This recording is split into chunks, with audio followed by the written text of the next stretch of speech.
Nore mai ke Aotearoa Rugby Pod. Welcome to the Aotearoa Rugby Pod in Te Wiki o Te Reo Māori, Māori Language Week. Tēnā koutou katoa e matakitaki mai ana. Welcome to all the viewers out there. Come along for the ride on the show this week. Plenty to talk about as we head into Bledisloe Cup 1 in Sydney. Of course, the week after, we go to Wellington. Little known fact, the last time this was back-to-back was 2000, and that was arguably the greatest series of all time. The Jonah Lomu try in Sydney and then the John Eales kick in Wellington as the world champion Wallabies held on to that trophy. How the rugby landscape has changed since then. Plenty of other things to talk about this weekend as well, of course. We've got the Boks versus Argentina. We've got the Black Ferns going down to England. We've got the small thing of a Shield Challenge big win, well kept by Tasman against Wellington. And of course, we look forward to the weekend ahead and read some of your questions for the team as you go for the Gilbert Ball, courtesy of our friends at Player Sports. And as always, next to me, James Parsons. 2000, do you remember that? Oh, I remember it. I think it was Craig Dowd who gave the penalty away. Yeah, his last act as an All Black. Yeah. Well, when he coached us, he used to always bring it up. He's like, don't have a memory like this. So it still haunts him to this day. Finish on top. Yeah, fair enough too. And of course, we've got Bryn Hall, who's not just a halfback these days, he enters the driving mauls as well. An extra forward. Well, he was half back, so I suppose half forward's the other option. Did you slide over the back? Were you technically correct, Bryn? Well, I just kind of put my head there, Jip. I think, luckily, I actually got cleaned out from it. The guy that was at the back of the maul, he kind of just took me out of it, so I actually ended up being not too bad. But yeah, I think if it was going to continue a little bit more, I could have got myself in a bit of trouble. So Biggs, our coach, just told me to either get it right or get out of there, son, was pretty much the way he was saying it to me. So yeah, good to get a win. Good to get a win. We needed it, and yeah, a lot of our boys played really well. I thought Sean Stevenson and Taniela Edmed were outstanding for us. So yeah, hopefully this can continue for us now and we can start going up. Taniela Edmed, I mean, he's not in the Wallabies squad. He's obviously had a lot of potential over the last few years. Do you think, Brynner, that he should be close to Donaldson as far as getting into that squad is concerned? Look, I'm just biased because I play with him, but I would not be surprised if Joe Schmidt is watching him very, very closely while over here, because I think the way that he is playing, now look, I know international rugby is a little bit different, and even Super Rugby, the intensity is a little bit different, and he probably doesn't have as much space that he has had at North Harbour, but look, the way that he prepares, his accountability, his work ethic is second to none.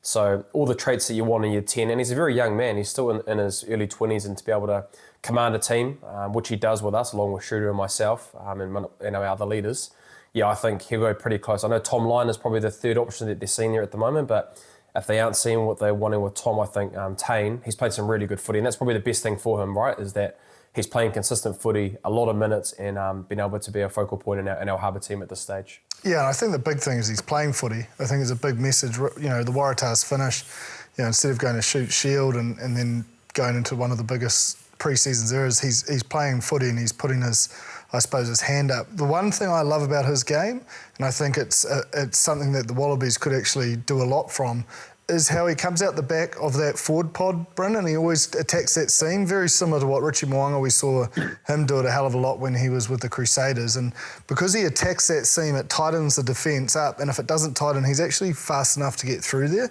And why I bring that up is because I've been quite critical of the Wallabies in terms of how much rugby they play between their two 40s and sort of stay away from kicking is that ability to take the line on will open up kicking threats as well as running threats as well as, you know, freeing up those outsides. But Joe Schmidt, you'd have to think, has got an eye on him because he's performing extremely well. Let's talk about Joe Schmidt. Obviously coming off a huge loss, a very unimpressive performance from the Wallabies, probably throughout. Even when they're in the lead, they weren't as good as the lead might have suggested. When you look at that, where do you think Joe Schmidt's going in the preparation of this team? Well, I think, look, he's going to challenge attitude because, let's be honest, like, defence is all about the individual. You've got a one-on-one tackle to make. So those one-on-one tackles, yes, the system has to play its role, and yes, if you're broken, you can cover it. But the fact that they just kept on getting bent on the outside and having to retreat, not having the ability to sort of slow that ruck speed down, there has to be a focus, a change in focus in and around the breakdown defensively. I just don't think they're buying themselves enough time, and it's all well and good getting numbers on feet, but, you know, just spending a little bit of, I suppose, currency in and around that breakdown to try and slow it down. And even if you don't you've still got to get moved, which means there's attacker. If you look at the Argentinian game, no one cleaned rucks. So they had 15 people on their feet pretty much, because by the time that ball's popped, they were getting up and making double efforts. So I think somehow in the collision area, they've got to win that and get some dominance, and then try and get some pressure in that breakdown to at least slow it down or not turn it over.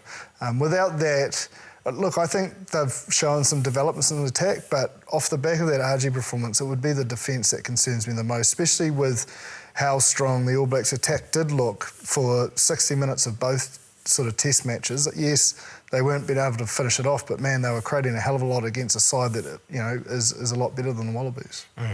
Bryn, when you look at that Wallabies outfit and the way that they're defending, is this going to challenge the All Blacks? Will they just walk over the top? No, not necessarily, and we've seen that probably even last year. Maybe it might have been actually last year in Dunedin. That test match was really, really close, and the margin of errors in test match footy, even if you are ranked where they are to where the top end are, they can still have their day, right? I think they have all the ingredients, but their trouble is that they can't get it right in certain areas at times under immense pressure. So if you look on when they played the Argentinians, the Argentinian gain line success was at 52%. You know, that's the highest that it's been in the Rugby Championship. That's obviously with the South Africans as well, who are usually in and around that high 40s. So coming back to Jip's point, if you're going to give that much time and space and not doing your work at that breakdown area defensively, the Argentinians just picked them off, and the All Blacks are very, very good at picking players off and being able to, I guess, get over the advantage line and then being able to make good decisions of square hands or being able to get that ball to space. So defensively, the contact area is going to be massive for them. If they don't get that right against us, then they're going to have a really hard day. And then on the other side of the ball, in the Rugby Championship, they've been the lowest percentage when it comes to the gain line. So I know they've been really tight in and around that first pod off the sideline, because they obviously must be wanting to go through teams. But like Jip said, the Argentinians would just put in 2 in the tackle, and then they were just pretty much sometimes just 1 in the tackle and then just spreading the field. And then they fell into the trap of playing a high phase count, tiring out their forwards and then being able to get not any paid from that. So the balancing up around having the ball and being able to be really good in and around that breakdown area, but then also if they are using too many injuries, they can go to their contestable games. Like Tate McDermott and Jake Gordon did that a lot during Super Rugby. So whether they can actually have those kicking exits or be able to have pressure put on other teams through their kicking game. Look, you could even see the attacking kicks that the All Blacks did against Argentina as well, with Damien McKenzie putting in ones little in behind for Will Jordan and co. Starting to think about how they can make pay without the ball in hand if they're not getting the attacking pitches that they want. You mentioned Sean Stevenson and just that importance of, I suppose, the pressure and the connection between him and Tane. I sort of feel with the Wallabies, you know, we are fixated on their 10s, whether it's Lolosio or Donaldson, and that focus is always there. It's the same with the All Blacks, always the focus on the 10. But it just shows the worth of a fullback and those early comms, but also a fullback that can kick. Now, I'm not saying Callaway can't or Wright can't, but it's not a natural, I wouldn't say it's a natural thing. I'd say they're more out-and-out wingers rather than fullbacks that play wing. And having that release or outlet, and I know that's probably why they've moved Stewart into that position, but it's not. There's no release valve to sort of just rip it back 10 metres and then kick. No Reece Hodge pumping at 60 metres down. And it's I suppose that's probably why they play so many breakdowns, because they're not seeing the pitches to kick. But it's because of I feel like their structures or potentially their selection isn't allowing them to identify that as soon as possible. I think that's actually a really good point, because actually talking to Tane, we talked around that. He feels that it's the first time that in his career that he's actually had that communication skills outside him to be able to go at that space, like you touched on, Jip, or being able to put the crossfield kicks, whether that's coming from shooter or outside back. So that's how important it is. If you've got someone outside you, it's not just all based around the 9s and 10s. Yes, the scrutiny comes on the 9s and 10s around game management, but if you have a very good talking winger, your fullbacks, even that centre area that you're kind of alluding to there, Jip. Over! Tane! Yo, Mo! Stevenson unselfishly dishes it off and banks us in again. Nice boy, awesome boys. Nice boy. That gives your 10 so much decisiveness and understanding of like where the space is. So if you're not getting anything from the outside and you're kind of just looking as a 9 and 10 to make all those decisions, it's really hard to be able to drive the team right and make the right decisions if they aren't working for you. And we saw that with the mic'd up shots of Sean Stevenson, that communication coming forward, and then also him coming in and doing that short attack and kicking game. Yeah, I mean, it was pretty cool footage, that, wasn't it? And it showed Sean as a whole player and what a leader he's developed into. You know, there was obviously, even when he was on the sideline, you know, he was priming players to get them into the right mindset, and, you know, IDing really early, his comms just seemed like they were constant and continuously demanding from himself, but demanding from others to identify what he's seen, or at least confirm what he's seen so that they can execute. And most of the times when he did all that talking and identified those opportunities, they pulled it off, which made for good television, made him look extremely good. But yeah, it was a cool innovation in the technology use. And hopefully we see a lot more of it in the future, because it's pretty cool and getting us right up to speed with the best of the NFL and all of those kind of things. Yeah, well, I still think about the warning ball to McCullum. Oh yeah. You know, like that was, he literally just spoke through what he's going to do and then, you know, cleaned him up. So being able to engage in that from a fan's aspect, like Bryn and I have lived it, so, you know, like it's normal, but I haven't lived a cricket career, haven't lived an NFL career, so when you get that insight, you know, it is exciting and really interesting, so it's a cool development. Now, when we look at the Wallabies and Joe Schmidt in particular, he's obviously got an incredible amount of knowledge on all of the players in this All Blacks squad. But all other teams look at these stats and they understand all of it. Is there anything more that he will be able to garner out of his time within the All Black squad, which had the majority of these players in it, for the advantage? Absolutely, because I think, you know, he's the sort of coach that pulls you up in the hallway or at breakfast or anything to talk footy.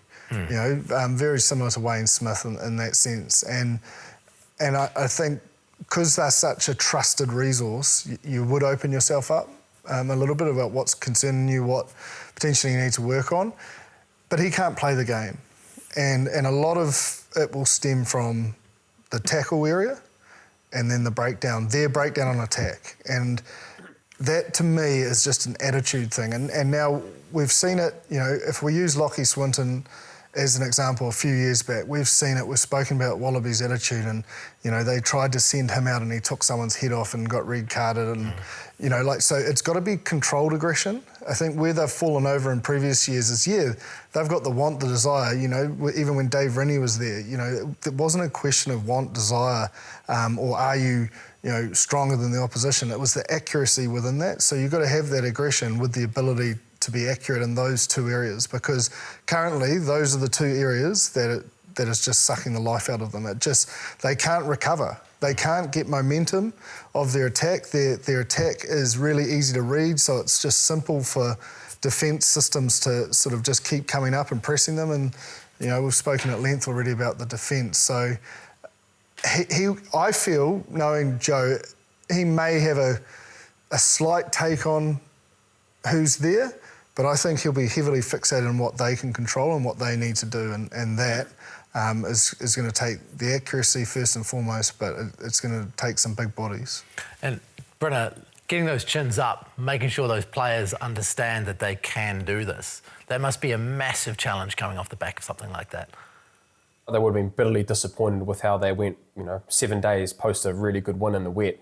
Your review will be knowing that, right, we need to be able to put those things wrong and put them into place around what that's going to look like to get a better performance, and they'll know the challenges as well. And they'll probably be thinking that, you know, the All Blacks are there right for the taking, because, you know, we're at a very situation where we've lost 2 test matches in a row against South Africa. Yes, I think for the majority of those matches we were the better side, but, you know, if you're Joe Schmidt, you want to be able to plant those seeds to be able to get it to a point where it's the last 15 minutes, where it's been an area that we've struggled with in the last 2 test matches against South Africa. So I think Joe Schmidt will be concentrated on himself. The breakdown area will be massive. They need to be able to get that right. The decision-making around when they kick and play without the ball is going to be really important. But then I think, lastly, decision-making under pressure, very similar to what the All Blacks have been experiencing in the last 10, 15 minutes. It's been able to nail your role in whatever that looks like. Defensively, attacking, effort areas, off the ball, hard ball gets, whatever it is, your decision-making under pressure to try and get it right execution-wise is probably going to be one thing that I think the All Blacks will be wanting to nail in the back end of games. But the Wallabies, I think, are going to need to do that for a full 80 minutes to get the result on the weekend. Even though the history is weighted in the All Blacks' favour, if it wasn't for a simple error in Melbourne, they would have won that test. And that's exactly what they did. They drew it out through the 80 and really put the pressure on the All Blacks to have to do something pretty special. And in the end, they did. But if they can get to that territory where, you know, there is a little bit of doubt around that last 15 to 20 minutes, you know, like they're back in the contest. But, man, it's 20-3 up. They were 20-3 up and they got 64 points put on them. You know, there needs to be some big shifts attitude-wise in terms of their commitment to it. And when you talk about the review, you've got to see that. You've got to sit through it. If sometimes, like, I've been in teams where, and maybe this is my personality, but where it's like, look, it was a horrific day. Let's just bin that and focus forward. But you actually have to acknowledge fault and you have to acknowledge where it's gone wrong to fix it. And so hopefully, and I'm assuming knowing his personality, they would have had to sit through those defensive system breakdowns and then been into solution mode. Okay, well, what could we do? Who missed their role? Why did you miss the role? Where does it start? So they start problem solving rather than it being, I suppose, an interrogation on what you did poorly. It's framed in a way that the only way we can get better is to understand where we've gone wrong.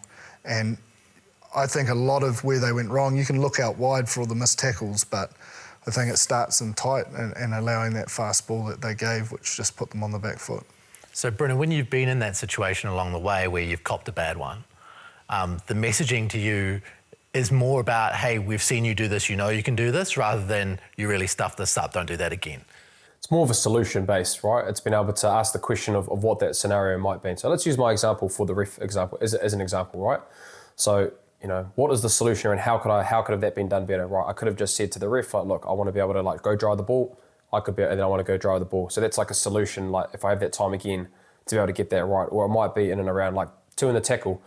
The Argentinians were just so much better around that contact area. So when you go into review, in the defence review, the same boys, our collision area and being able to be efficient as these 2 in the tacklers was very poor on the weekend. So we need to be able to get the chop really good, being able to hold the ball really, really tight and being able to then, if that's, be able to throw it on the ground and go for a jackal, to hold it down, to slow down that ball for 3 seconds, or being able to barge through to slow it down, then that's a solution for then the players to be able to understand, if we're in this position again, this is what I want to try and concentrate on. So whenever you are going into reviews, it's predominantly mostly based around solutions of the scenarios that have been touched on in the clips, or sometimes it might just be around your effort.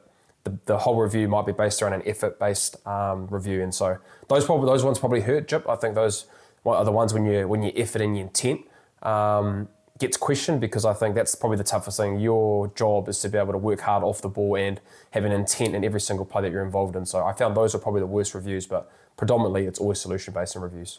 It's about asking the athlete to try and find the solution, you know, sort of like question theory and you know, because it can be awkward, man. Like, I've sat in many a room where sometimes before I would go into the meeting, I'd be told, can you just pipe down? Because I get awkward with silence, so I try to fill it. But it's, you know, it was out of care from the coaches, as they were like, you know, we need to let them find the solution, otherwise it's just going to be Groundhog Day. And I think that having that day and not rushing to what you're good at, like having that time to absorb where it went wrong, what you need to focus on as an individual, is massive, because it hurts. And that hurt builds a bit of fire in your gut. You've been challenged as a player, you've been challenged for your spot. It's a real crucial one, day 1 to day 2 after a big loss. And you'll know day 2 when people walk in, are they here to, you know, sort of make a change and bring the necessary edge, or are they here, you know, a little bit resentful or not happy with the take from the coaches in terms of the review? I'm imagining it feels kind of like when you're in the classroom and the teacher asks a question and everyone is dead silent. Is it anxiety-inducing, thinking, I think I know the answer to this, but based off what happened on the weekend, I'm not sure I want to put that out there? So there's an element of personality type.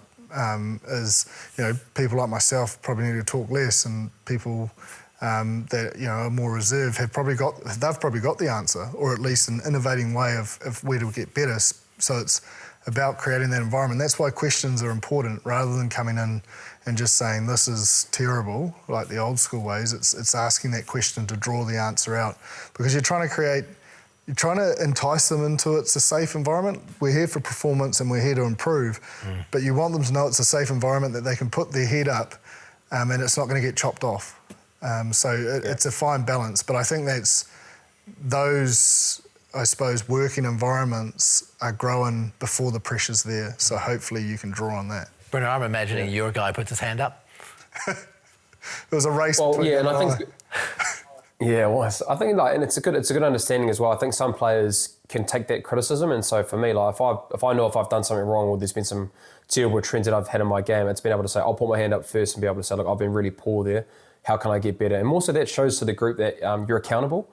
And I think as players, it's really important to see players being accountable for the mistakes that they've done or things that they think that they haven't gotten right. So for myself and other leaders, that's a very powerful thing to be able to do. But then I think also as well, bringing out the questions, it's a great way, because on the field, the coaches aren't there. They drive, obviously, analyst work. They drive all the preview and the review. You know, they're obviously a big part of that conversation and discussion. But when you're on the field, they're not on there. So being able to ask questions in that kind of environment from coaches, whether it be players, and you're doing that consistently for, you know, a period of time, for a season or half a season, and that's a common trend that's happening. When you're getting onto the field, you're solution focused and you're answering those questions organically when you're out on the field, right? So I think in NPC, it's a big improvement that probably needs to happen with a lot of sides, more so for us. If you think about guys that aren't playing professionally, don't have the tools with the mental skills, and it's been able to, right, how do we get this group to be able to try and answer these questions, be solution-based, and be able to fix it themselves, other than probably just their club coaches or just coaches in general that are trying to have that kind of dictate and saying, this is how it's done, this is what you need to do, and being able to be proactive yourself and with the players on the field. As a captain, I suppose that was something you had to really learn along the way, how to chat to each kind of individual and really get the best out of them. Oh, yeah, look, massively. Like, I went back and studied a lot around sort of human behaviour and the evolutions of it to be a better captain, you know, because every person, you know, has a different personality and has a different way of receiving information. You know, I grew up, you know, with you know, strong, I suppose, family values and a certain way to do things, and that worked for me. But I soon learned that style didn't work for everyone when I was given captaincy young. So that growth has actually set me up a lot better for life after footy. You're saying you're a disciplinarian at the start? I'd never demand more than I demand on myself. I would always hold myself to a very high standard. But I had a few rough edges in my delivery, would be a nice way to say it. I wouldn't use many words, put it that way. I would probably rushed. And also, I told them what I thought rather than ask questions. And that was one of the biggest things that changed. It was like an aha moment for me. I was like, well, that makes sense. The time it takes me now is actually the time it's going to save on Saturday when it counts. And actually putting them and myself in that space, it actually teaches me to say less and listen. And it teaches, you know, the other person to step into that space and say more. And so, yeah, I just think I grew and you know, by the times towards the end of my career, you know, I felt I had a really good balance of, you know, delivery, but also learning a little bit more about the individual, not just always being rugby, even though everyone knows I'm a code head, but actually just, you know, those sorts of moments, having 5-10 minutes or, you know, a coffee or whatever, allows you to build that trust, to open up the avenue to sort of have that performance conversation. Without that, you're hoping that it's going to come off. You've got to connect first up. I think so. Marty call it. That's what I believe. Now, I certainly didn't at the start. I was all business. Like when I walked through, it's all rugby, and you know, we're here to get better every day. And I like living that way, but it certainly wasn't for everyone. Yeah. Well, I'm sure there's lots of lessons being learned at the moment by both the Wallabies and the All Blacks captain about all these kind of things as they deal with teams that aren't getting wins. And saying that, the All Blacks haven't been that bad. They pushed the world champions very, very far in both test matches. Let's get a little bit into some questions from the people out there. Of course, if you want to send us an email, Aotearoa rugbypod@sky.co.nz, or get into the YouTube comments section. Probably be a few less South Africans in the comments section this week, so it'll probably be easier to decipher where those questions are. We'll see. But the ABs, not beaten by much. What does it need to improve from your perspective? I suppose having that complete trust in the 23 and making sure that the spark plugs or energizers, whatever you want to call them, coming off the bench, feel that trust, but also are their own little unit. And what I mean by that is throughout the game they should be talking, okay, what did we do through the week? Oh, we've used that one, and you're almost playing the game through your head so that when you get on, you know what's been used, what's potentially still on offer, what worked well that potentially you think could be used again, and I suppose not leaving it till the last 10. Get some of the tiring bodies off with the pace, because you've got to think the Wallabies will try and play a fast up-tempo game, so that whole 23 mindset seems pretty critical, because if you look at the players, they're good enough. They're there for a reason. And I think you've got to back yourself and I suppose the coaching throughout the week that they should be in your head after the week. Well, this is always the way it was explained to me, is you should be ready to go by minute one, because an injury could happen, and it can't be all panic stations just because the main person's gone down in minute one. It should be calm, composed. We've planned for this, we've prepped for this. So real growth and development in that last 20 and how that bench is used would be, I think, a positive step, because before South Africa, they've made a lot of positive steps in parts of their game, like massively, especially on the attacking front. Discipline and the bench, I feel would be, if we can come out the back of the Bledisloe Cup and say, well, tick, tick, and we've continued the progression where else, I'll be ecstatic. It'll put them in really good stead for a really hard interview tour. We certainly got a lot of comments and a lot of emails about the All Blacks' use of the bench and whether they have faith in that bench, the way that they use it, with Lomax still being out there late and then maybe being too tired and making a bad decision, etc. against the Springboks. We did have a question about Sam Darry, like why wouldn't you get Sam Darry, a massive, big, young body, on towards the end to make a big impact? This came from Macho Man.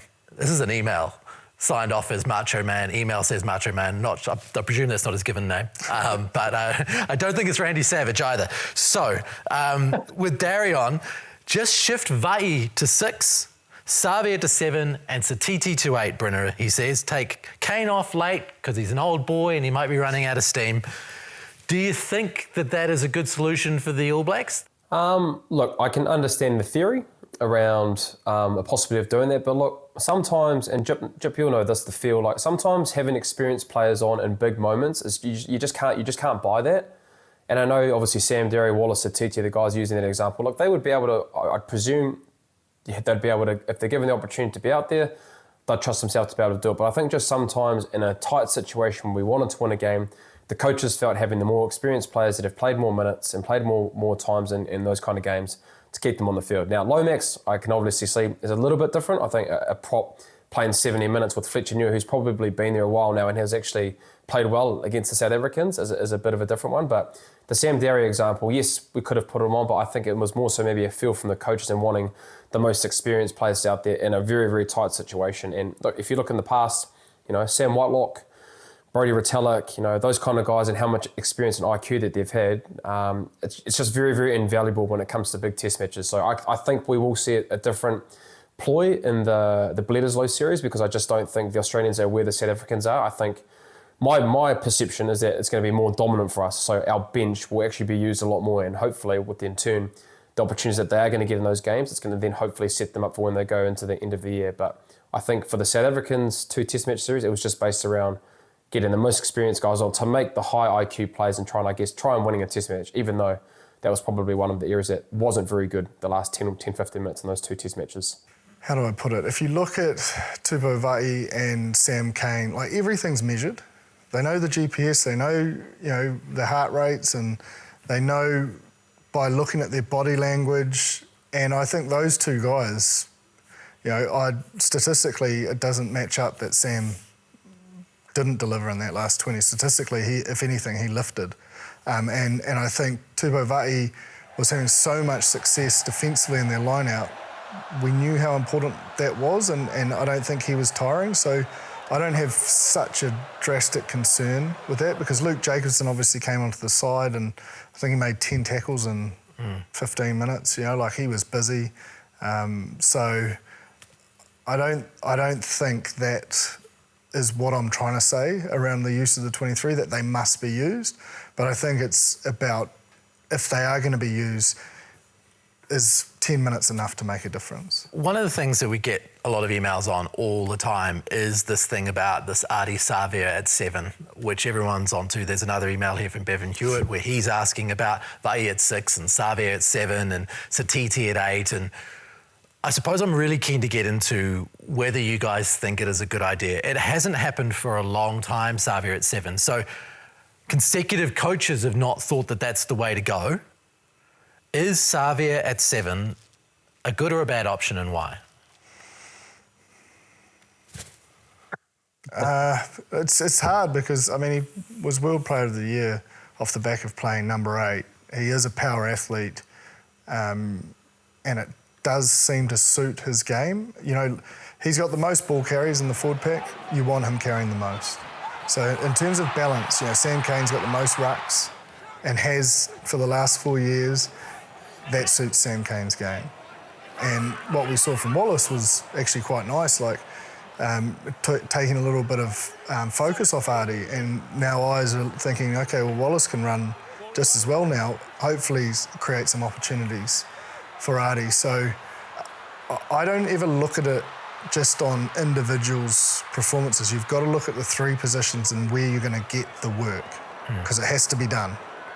It's not going away. That work's not disappearing. If we just have players that are specialists, you know, in terms of carrying the ball, then there's potentially going to be rucks left that aren't cleaned.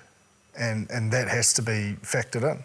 And everyone's just got to know their role. As I've said previously on this, if Patrick was around us at the Blues, Tom Coventry was like, everyone get to the side and put him as the main ball carrier. So it's just playing to your strengths. Yeah. And I think we've got to pick the loose forward trio to play to our strengths. And moving players around from lock to 6, like Tupou Vai's in such good form at lock. You know, been an absolute nuisance at defensive lineouts. Like, moving him now would be silly in my opinion. And then you've got, I suppose, the fact that Blackadder, until he got injured, played well, Bryn. You know, there are options there. So Titi looked great straight off the bat. But we are going into next season without Sam Cane. So I suppose people are going, what's the solution? And saying that, you could easily, if it was an Ethan, you could easily move an Ardie to 7 and a Jacobson or Satiti at 8, because Ethan's going to do the cleaning. Yeah. Do you see what I mean? Yeah. Like, so, if you want to move... The jersey number doesn't matter. Is that what you're saying? Like, Ardie will be Ardie whether he's wearing 7 or 8.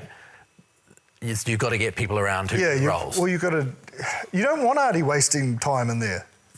He's a power athlete. It would not be a great use of his skills. So even if he was in 7, you'd still want him carrying the ball. It would be a waste. Yeah, I think if that's with Cane going over to Japan, Dalton comes back into that mix, you've got Blackadder that can cover at 7. It might just be actually be able to have Ardie starting at 8, but he actually ends up just going to 7 in the last 20 minutes.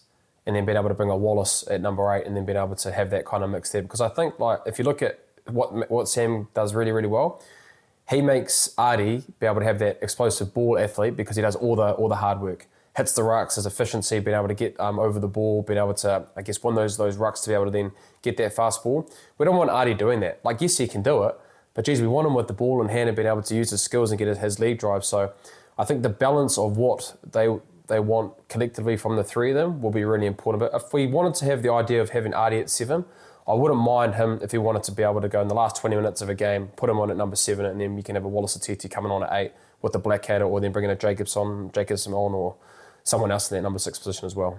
Or what you could do is you could bring him off the bench, like do like a Kwaha Smith. You know, him being able to be really, really fresh and being able to have 30 minutes of being able to have tiring bodies, tiring people. Who off the bench? Ardie. Ardie Savea. As another, this is hypothetical, Jip. I'm just saying hypothetical. I just was making sure I heard right. Sorry. I don't think that. But if you're talking around how good Quaha Smith is in those last 30 minutes and how many times he gets turnovers, scores tries, gets over the advantage line, a fresh Ardie Savea for the last 30 minutes could be an option, but I don't think so.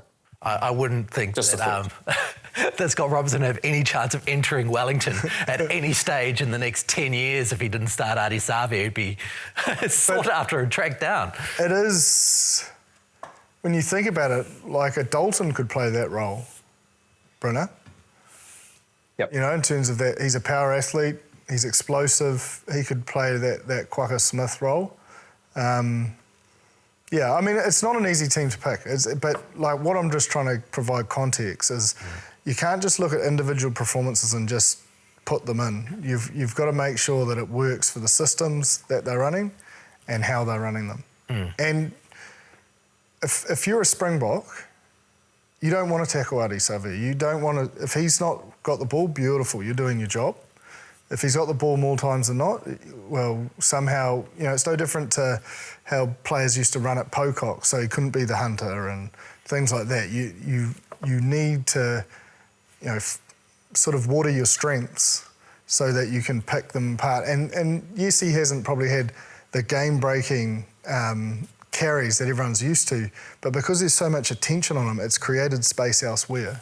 And saying that his post-contact meters are through the roof in comparison to everybody else. They always are, because you watch he'll fight through that leg drive, which, sometimes a good thing and sometimes it's not, because you sometimes need that quick ball, as Brennan will know. To get isolated, then Quagga Smith gets over the top of it and you're in trouble. Yeah, so but because he's got so many bodies that are focused on him, it's a positive and hard work for him, because at the moment everyone wants to stop him. But that means if there's 3 or 4 bodies on him, then there's space elsewhere. Speaking about places to improve for the All Blacks, we've got another email through from Jamie Banks, and Jamie, we'll give you the players' sports ball from Gilbert there for this question, just because I love it when people come at us with questions like this. Let's get a little bit technical.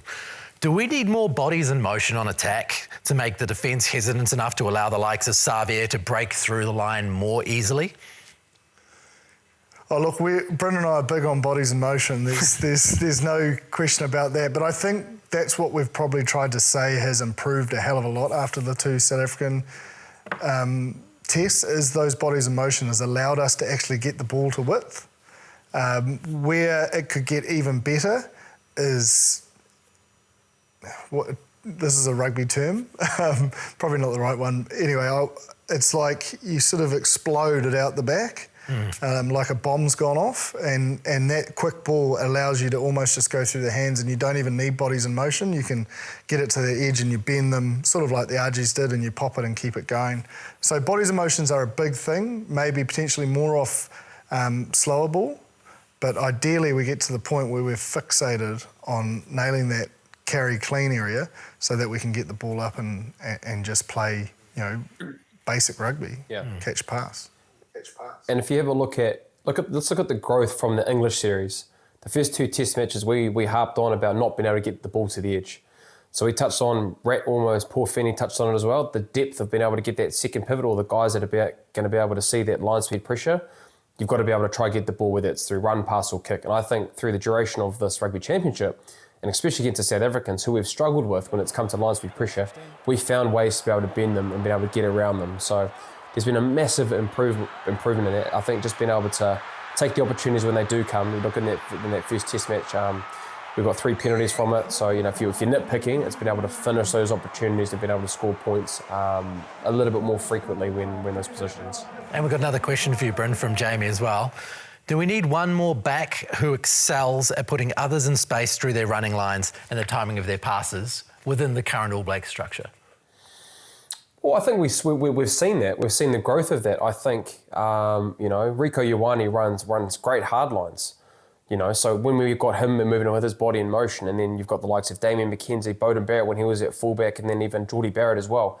They have pretty good facilitators that have been able to get the ball to the width. Like I even look at Beauden on the weekend previously when he came on. His touches and been able to get ball into space is really, really good. So I definitely think that we have the players in that squad to do that. So, with the guys that I just touched on, like Damien McKenzie, Bowden Barrett when he's at forward, Will Jordan has a pretty good distribution game, and Geordie Barrett as well. He's got a great left to right passing, right to left passing, and can kick as well. So I think it's just been able to marry that up in tight situations and just been able to get that ball to the edge, which we saw, I think, pretty well in that second test match. But what the way to get that ball there, and I hate to bring this back, but Jip always touched on it, the game line percentage and being able to get the ball going forward and having it on our own terms is probably the most important things to be able to get that ball to the edge. So we did that really well against the South Africans and in the second test match against the Argentinians. So we need to continue to keep being really good in that space and getting that quick ball to be able to play on top of teams. Let's talk about the way that Argentina were going, because they were doing a lot of offloading on the last weekend, and now their style, Brynner. How do you feel that Argentine style that we saw last weekend, where it was quick, ball out, will go against the Springboks this week in Argentina? Well, I don't think they can have the same success around the quick ball, because I think physicality-wise, the South Africans are pretty good. And look, we had our best performance in terms of game line percentage, and that was only at 40%, whereas against the Australians, they were at 52%. So every 1 to 2 ruck, it was pretty much lightning quick ball. So, but that would hopefully be what they're wanting. Now, whether they're going to get to that number, I'm not too sure. But what I really did enjoy, and they're going to have to do this against South Africa, is the collisions and what they did do. They were able to offload.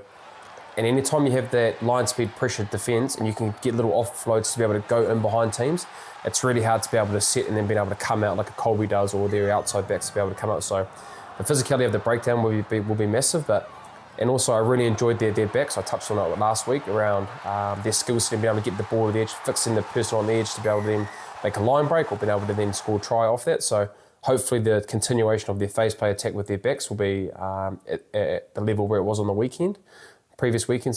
But the biggest area that they're going to have to worry about is their set piece and their discipline. Too many times in the past couple of years, we've talked around their discipline and not getting it right. And look, on the last match they had 2 penalties in 60 minutes after the 20th minute. So if they can get that right, but I think the scrum is going to be a big part for them and line out more. I think it's an area that they've struggled in big test matches, and I know that the South Africans will be wanting to go at them and the line out more. And I think the scrum as well. They did have a form of scrum dominance against the Australians, but I don't think they'll get the same scrum dominance. But they'll need to be on in those areas to have a chance against the South Africans. You have to think they're going to have a lot of changes, which can make you clunky as a side. So Argentina really need to be fixated on that first 20 and making hay while the sun shines, because they'll find their rhythm. They'll probably have some protection off the bench. They won't want to use that early. So that sort of first 20 minutes to play the style they finish with, I think would be beneficial, because it is high risk. But as we've seen, high reward if they can get to that edge and play that pop touch game down, I suppose, that 15-metre channel.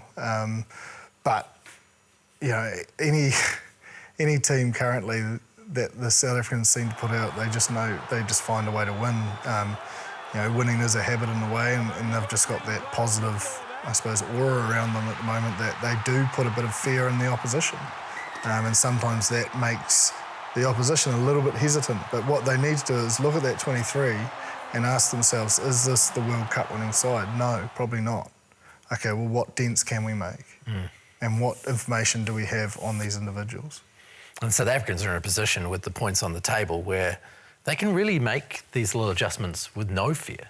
100%. Like they're in the box seat. But also, they've created so much competition in their squad. The Nets man-up theory has worked as well. But I'm just saying, from an Argentinian point of view, you've got to believe you can attack something. Otherwise, there's no point going in. And I think that first 20 minutes, and if there's a lot of changes, them being hesitant and just finding their rhythm is the time that they need to strike. They can't wait till halfway through the second. If they start as slow and as inaccurate as they did against the Wallabies, the game will be gone by half-time. The good thing for South African fans is that Tony Brown has just come in and they're still evolving. They're not a finished product by any means necessary. So they're just going to keep continuing to do the things that they've been layering in through the start of this Rugby Championship. And so the areas that I touched on, their wide-to-wide ability to be able to play with ball on hand. They've got a great kicking game with Grant Williams, which we saw in tight situations. So if it's raining, they can go to that contestable game. They're able to suffocate teams. But then also, like I just touched on, their set piece. it's a massive staple in DNA with how they're able to win games. So I won't see that changing, but what I do like in the South Africa is that they can win in multiple ways.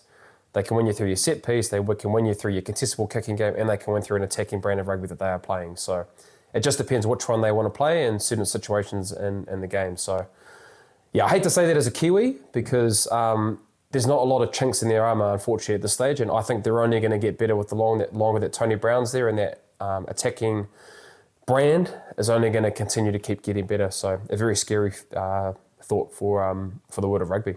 And I suppose if you look back to the second test with the All Blacks, that kick space in behind Bryn, that short kicking game, you've got to think the South Africans and Tony Brown are going to attack that. Even against the Wallabies, there were still opportunities to do that. So that space, they don't seem to be... They obviously feel they can cover it, and they had an off night against the All Blacks, but I think you'd want to test that early because then question marks will come. Mm-hmm. Now, the women's game also had a massive game on the weekend where the Black Ferns went to Twickenham to take on the world #1 English side. It didn't quite get the world record crowd that I suppose we were expecting. And a Black Ferns team that hasn't played a lot of footy together recently looked like a Black Ferns team that hasn't played a lot of footy together recently. Jipper. Well, it's a little bit similar to the All Blacks. They created a hell of a lot of opportunities that they didn't probably capitalise, especially in that first half. But again, you've got to start strong. You get 17-0 behind at half-time against the #1 team in the world. It is always going to be a big mountain to climb. They came back extremely well. And I think we saw, especially out wide, when provided the opportunity, players like Vahakolo and co can be really, really lethal. But that platform and that ability to win the breakdown early to give them time and space is critical. And I think you saw their want and desire to kick more and definitely an improvement in length of kick. So that's only going to develop. And I do feel like it should give them some confidence, just even when they played England last time here in New Zealand, is 24-12, 17-0 at half-time. They actually came back really strong, and they should have some confidence that they've shown enough, particularly in that second 40, to get a result in the World 15 game. I genuinely think they would have got a lot of confidence from it, even though it was a loss. They put a lot into that test match and preparing for it, and administration put a lot of work in to get it up and running as well, to give them that opportunity before World 15, and I definitely think it's done its job. Bruno, we talked about going hot off the back of the pod from the halfback. Maya Joseph kicking like she was Antoine Dupont off to the wing was something else. That's a great addition to their game. Oh, I've been really impressed with how she plays. I know this is a big rap, but very similar to how she sees the field as a Kendra Coxedge. Like Kendra would do those kind of things in terms of her kicking play, being able to see space in behind, and she does that very, very well. Like that kick she did on the weekend, like that's a pretty tough kick to do.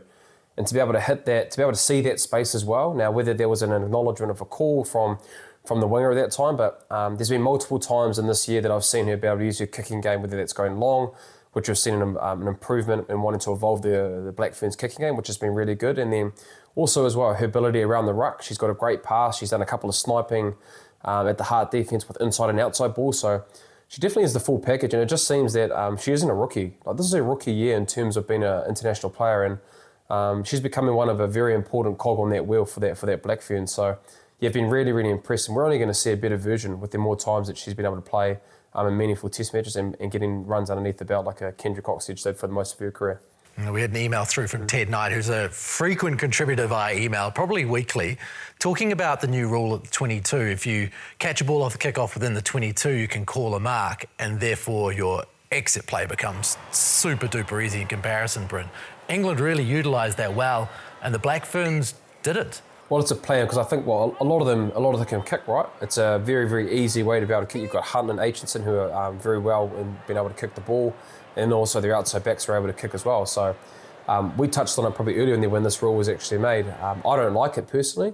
I think it's been able to take away the defensive pressure of being able to try and get a steal for 2 to 3 phases before kicking. But yeah, unless you want to be able to maybe make it a little bit shorter so then teams aren't able to be able to go for that mark. But yeah, England did it very well, and it's a very easy out in terms of being able to get a team to try and exit. So it if the Black Ferns had their time again, maybe they would go a little bit shorter to be able to get that that ball not to be able to be called for a mark, and then I guess it might take 2 or 3 phases where they can have opportunities to be able to try and counter-ruck, make a good decision around the ruck for a jackal, or I guess puts kick pressure off the number 9 or number 10. Because if you just let's look at the first Argentinian test match when Carares would put it right side on the 22 and it's on the 5 metre line, and how hard it was for the All Blacks to be able to exit from that.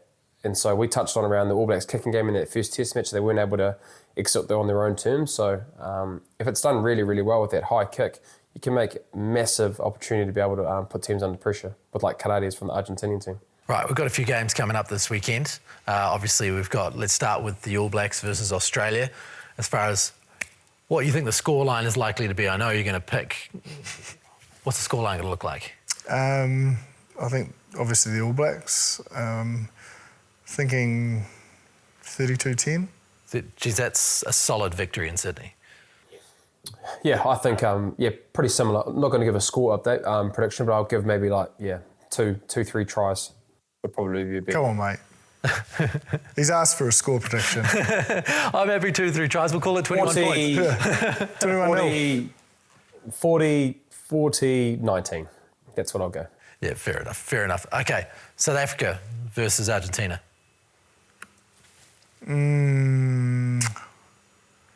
South Africa. South Africa. I think it might be tight though. It's actually depending on who they name. But if you look at the squad, there is going to be a lot of change. Brenner? Yeah, I think sometimes you have the big changes, team people might think it might be a little bit more clunky, but the South Africans have shown that even whoever they do put out there, they put in a pretty good performance. So, I'll go South Africa, but again, depending on how many people, very similar to Jip, it might be a bit tighter than it probably should be. Right, we've got Pacific Nations Cup as well, USA versus Samoa. We saw Samoa go down to Japan. So, where do you think that? I'll stick with Samoa. Samoa? I think if they lose, they'll be pretty concerned with where things are at. Yeah, it's a tough time over there.